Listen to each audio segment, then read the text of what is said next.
वाक़या करबला के बाद जब अहले हरम को यजीद के दरबार में कैदी बनाकर लाया गया तो यजीद की बीवी हिंद ने अहले हरम के साथ क्यों हमदर्दी की थी? उसने यजीद को सबके सामने क्यों रुस्वा किया? हजरत ज़ैनब के साथ यजीद की बीवी की क्या गुफ्तगू हुई थी? यजीद की बीवी कौन थी? कैसे उसकी यजीद के साथ शादी हुई थी? आज हम आपको इस वीडियो में बताएंगे।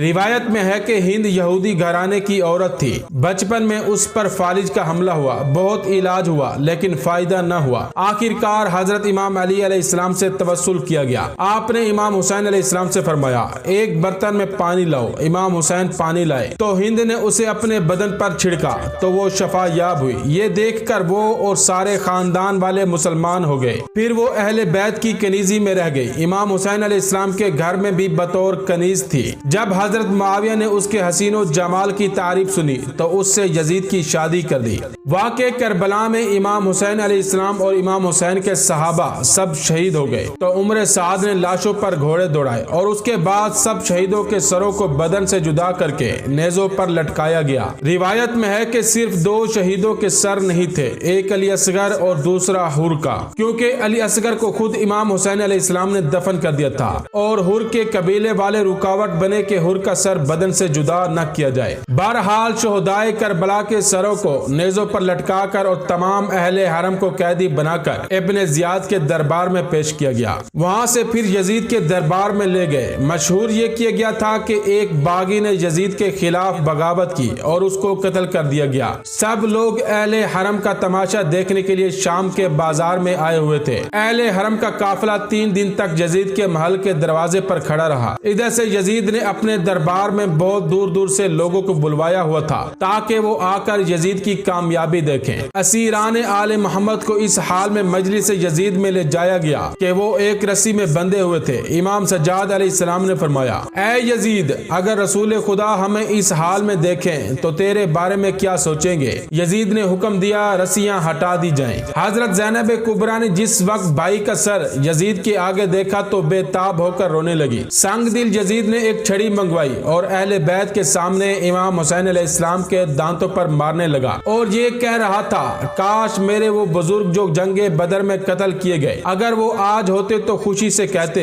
यजीद तेरा भला हो, तूने हमारा बदला ले लिया है। उसके बाद हजरत ज़ैनब और इमाम सज्जाद ने खुतबा दिया और अपना तारुफ करवाया। तब यजीद के दरबार में खड़े लोगों को पता चला कि यजीद ने जिसको कत्ल किया है वो नवासे रसूल हैं। तो उस वक्त लोगों ने यजीद को बुरा भला कहा और यजीद की उस मजलिस में सफीर रूम भी था। उसने भी यजीद पर एतराज किया और कहा कि ऐ यजीद, जिस गधे पर हजरत ईसा सवार होते थे उस गधे के पांव आज एक जगह पर मौजूद हैं जहां हमारे लोग जियारत करने जाते हैं, लेकिन तुम हो कि जिसने अपने नबी के नवासे को कत्ल कर दिया है। यजीद ने जब उसकी ये बात सुनी तो उसको गुस्सा आ गया और उसको कत्ल करवा दिया। यजीद की बीवी हिंद शाम में थी लेकिन उसे शहादत इमाम हुसैन अलैहिस्सलाम की खबर न थी। जब इमाम हुसैन अलैहिस्सलाम शहीद कर दिए गए और अहले हरम असीर करके शाम लाए गए तो एक औरत ने हिंद से कहा, कुछ कैदी इसी वक्त शाम लाए जा रहे हैं, मैं नहीं जानती कि ये किस कबीले के हैं। मुनासिब हो ताकि आप मेरे साथ चलकर उन असीरों का तमाशा देखें। यजीद की बीवी ने उम्दा लिबास ज़ेब तन किया और अपनी सर तपा चादर ओढ़ी और दुपट्टा सर पर करके उस मकाम पर आई और उसने खादमा को हुक्म दिया कि एक कुर्सी लाई जाए। जब वो कुर्सी पर बैठ गई तो जनाब ज़ैनब की नजर उस पर पड़ी। आपने गौर से उसकी तरफ देखा तो उसे पहचान लिया और अपनी बहन उम्मे कलसूम से कहा, बहन क्या आपने इस औरत को पहचान लिया है? उम्मे कलसूम ने जवाब दिया कि नहीं, मैंने इसे नहीं पहचाना। जनाब ज़ैनब ने फरमाया, ये हमारी कनीज हिंद बिनते अब्दुल्ला है जो हमारे घर में काम काज करती थी। जनाब ज़ैनब की बात सुनकर उम्मे कलसूम ने अपना सर नीचे कर लिया और इसी तरह हजरत ज़ैनब ने भी अपना सर नीचे कर लिया ताकि हिंद उनकी तरफ मुतवज्जे न हो, लेकिन हिंद उन दोनों बीबियों को गौर से देख रही थी। उसने आगे बढ़कर पूछा, आपने आपस में क्या गुफ्तगू करके पुरअसरार तौर पर और खास अंदाज में अपने सर झुका लिए हैं? क्या कोई खास बात है? जनाब ज़ैनब ने कोई जवाब न दिया और खामोश खड़ी रही।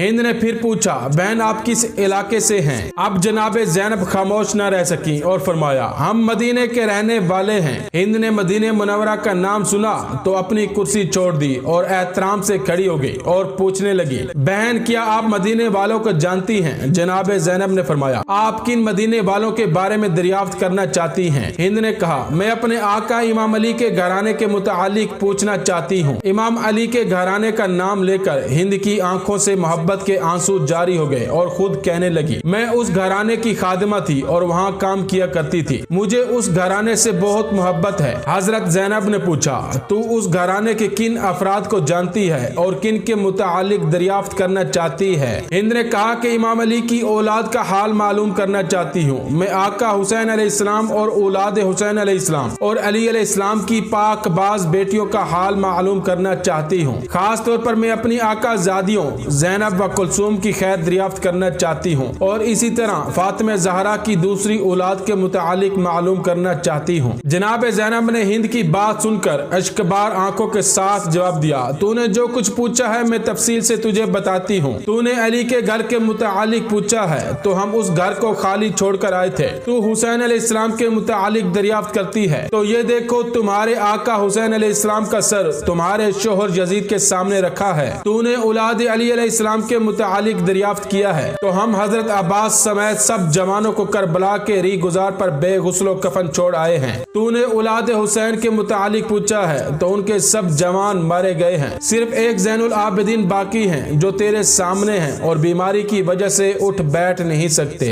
और जो तूने ज़ैनब के मुतालिक दरियाफ्त किया है तो दिल पर हाथ रखकर सुन कि मैं ज़ैनब हूँ और ये मेरी बहन उम्मे कलसूम है। ज़ैनब का दर्दनाक जवाब सुनकर हिंद की चीख निकल गई और मुंह पीट कर कहने लगी, हाय मेरी आका ज़ादी, ये क्या हो गया है? हाय मेरे मौला का हाल कैसा है? हाय मेरे मजलूम आका हुसैन, काश मैं इससे पहले अंधी हो जाती और फातिमा की बेटियों को इस हाल में ना देखती। रोते रोते हिंद बेकाबू हो गई और एक पत्थर उठाकर अपने सर पर इतने जोर से मारा कि उसका सारा बदन खून खून हो गया और वो गिरिया करके बेहोश हो गई। जब होश में आई तो जनाब ज़ैनब उसकी तरफ मुतवज्जे होकर फरमाने लगी, ऐ हिंद, तुम खड़ी हो जाओ और अब अपने घर चली जाओ क्योंकि तुम्हारा शोहर यजीद बड़ा जालिम शख्स है। मुमकिन है तुम्हें अजियत और आजार पहुंचाए। हम अपनी मुसीबत का वक्त गुजार लेंगे। हम ये नहीं चाहते कि हमारी वजह से तुम्हारा सुकून तबाह हो जाए। हिंद ने जवाब दिया कि खुदा, मुझे अपने आका व मौला हुसैन से ज्यादा कोई चीज अजीज नहीं है। मेरी जिंदगी का सुकून खत्म हो चुका है और अब मैं अपनी जिंदगी के बाकी लम्हात इसी तरह रोते हुए गुजारूंगी। और ऐ मेरी आका ज़ादियों, मैं आपसे दरखास्त करती हूँ आप सब मेरे घर आएं, वरना मैं भी आपके साथ यहीं बैठी रहूंगी और कतअन अपने घर नहीं जाऊंगी। ये कहकर हिंद उठ खड़ी हुई और अपनी चादर उतारकर मुंह पीटती हुई सर बुरहाना यजीद के पास आ गई। यजीद उस वक्त 700 कुर्सी नशीन बैरून मुल्क के सफीरों के साथ बैठा हुआ था,